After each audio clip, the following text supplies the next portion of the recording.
Իսրայելը շարունակում է Գազայում գործողությունները նպատակ ունենալով պահպանել հսկողությունը Ֆիլադելֆիայի միջանցքի նկատմամբ եւ վերականգնել 2005-ի սահմանները։ Կարճատև հրադադարից հետո մարտի 18-ին վերսկսված ռազմական գործողությունների հետևանքով այստեղ կրկին հարյուրավոր խաղաղ բնակիչներ են զոհվել։ Հրեական պետությունը պնդում է Համասը խախտել է հրադադարի պայմանները, հրաժարվելով վերադարձնել իսրայելցի պատանդներին։ Միջազգայնագետ Դավիթ Կարապետյանի խոսքով Գազայի իսրայելացում է տեղի ունենում։ Ավելի քան հստակ էր, որ հրադադարի համաձայնությունը երկար կյանք չի ունենա։ Բոլոր նախադրյալները Նաթանյահուի վարած քաղաքականության տանում են նրան, որ բախումներ լինելու են եւ առիթներ ստեղծվելու են, պատե եւ առհասարակ արեստացին պատճառներ լինելու են, որբիսի հարվածներ հասցվի նախապես, պատճառաբանությունը դնելով Համասի վերջին օջախների փլուզում այս համատեքստում եւ հետո արդեն զինվորականների մուտքը Պաղեստինի տարբեր բնակավայրեր։ Մենք դրա ականատեսը դարձանք ու փաստացի խախտվեց հունվարին ձեռք բերված Համասի հետ ձեռք բերված հրադադարի համաձայնությունը, գերիների փոխանակման համաձայնությունը ու ականատես եղանք, թե ինչպես վերսկսվեցին այդ լայնածավալ հարձակումները։ Իսրայելական օդուժի ինտենսիվ ավիահարվածներից ու կրակահերթերի տարափից անմասն չի մնացել նաև Եգիպտոսի հետ սահմանը։ Հարձակման են ենթարկվել քաղաքացիական բազմաթիվ ենթակառուցվածքներ, կան զոհեր ու վիրավորներ։ Պատերազմի 545-րդ օրը Իսրայելը ինտենսիվ կրակ է բացել ոչ միայն Գազայում, այլև Սիրիայում, Լիբանանում ու Եմենում։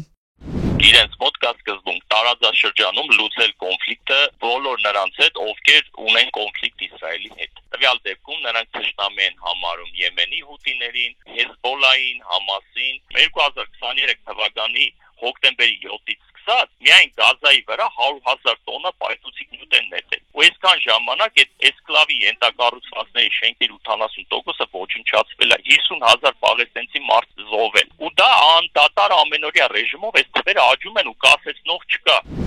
Սիրիայի ուղղությամբ վերսկսված գործողությունները Իսրայելը որակել է նախազգուշացում Դամասկոսի նոր իսլամիստ կառավարությանը եւ ուղերձ նրանց աջակցող Անկարային։ Այս համատեքստում սրվում են թուրք-իսրայելական հարաբերությունները, որոնք նոր ճգնաժամ կարող են ապրել, ասում է միջազգայնագետը։ Չի բացառվում, որ Թուրքիան Սիրիայում Իսրայելի դեմ նոր ռազմաճակատ բացի։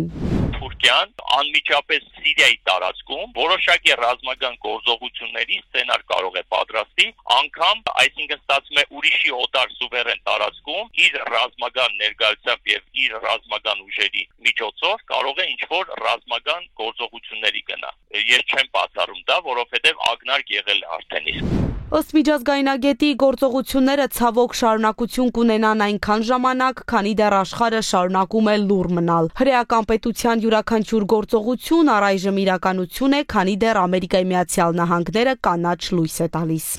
Տարածաշրջանում նրա առաջ բացված են դռներ։ Մանավանդ կա Միացյալ Նահանգների անմիջական օժանդակությունն ու աջակցությունը։ Մենք հասկանում ենք, որ Իսրայելը դա գործիք է Միացյալ Նահանգների ձեռքին ուղղված հակաիրանական ուրեմն գործողություններ իրականացնելու համար։ Հետևաբար նրանց համար այս պահին առաջնահերթ է, որպեսզի կոնկրետ այդ տարածաշրջանում առաջնահերթ խնդիրը լուծեն Հեզբոլայի հետ, հութիների հետ, խնդիրը լուծեն պաղեստինցիների հետ, եւ եթե այդ խնդիրները արդեն լուծված լինեն, իր նպատակը կազմաքանդել, կազմալուծել Իրանի Հանրապետությունը։ Համաձայն Պաղեստինի առողջապահության նախարարության եւ ՅՈՒՆԻՍԵՖ-ի տվյալների, մարտի 18-ից ի վեր սպանվել է ավելի քան 1000 պաղեստինցի։ Միայն մարտի 18-ին Գազայի վրա օդային հարձակման հետևանքով զոհվել է ավելի քան 322 անձ, վիրավորվել 609։